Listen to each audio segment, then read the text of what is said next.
রাতের শহরও এখন নিরাপদ না। পালান, একটা বিস্ফোরণ ঘটেছে, আমাদের এখান থেকে বেরোতে হবে। ও মা গো, চলো। আমার ভাই কোথায়?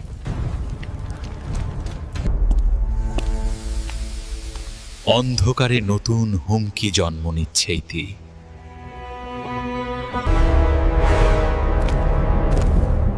এই শহর এখন আমার নিয়ন্ত্রণের মধ্যে।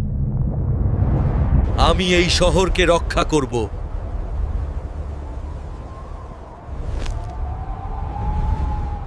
যখনই আধার ঘনিয়ে আসে আমরা আলোর প্রদীপ জেলে রাখি। ভয় পেও না, আমি আছি। সবকিছু শেষ হয়ে যায়নি, আমি ধীরে দাঁড়িয়ে আমি এখনো দাঁড়িয়ে আছি।